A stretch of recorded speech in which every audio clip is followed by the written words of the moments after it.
Hey there, Craig Graybo with Central Lawn Care. Hope you'll take a moment to talk lawn and landscape with me. As we near fall, we start to prepare for our lawn, aerations, overseedings, and slice seedings. And I want you to be able to reap the rewards next summer from doing such a great thing this fall.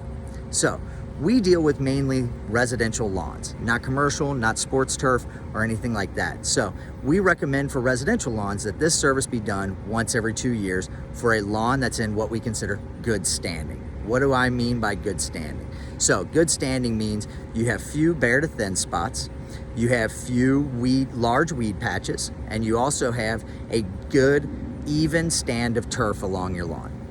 If you have that, once every 2 years is completely sufficient. If you don't, then you might want to do it a little bit more frequently, and that would be just once a year.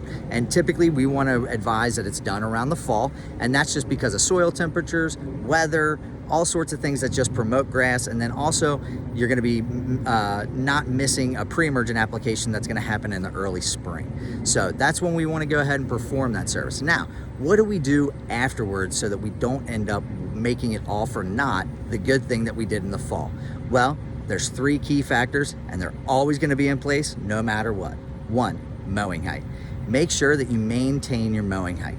Maintaining that 3.5 to 4 inches is going to be critical so that we have good root systems below ground, good turf coverage above ground.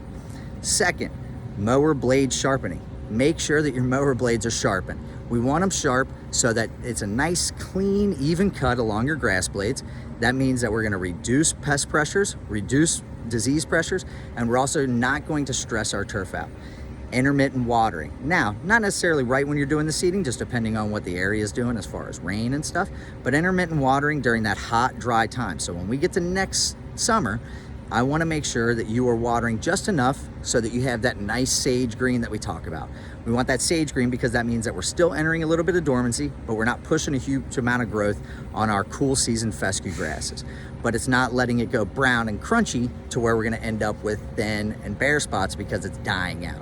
So just keep that in mind. Your mower height is critical, the sharpness of your blades is critical, and intermittent watering in hot, high, dry times.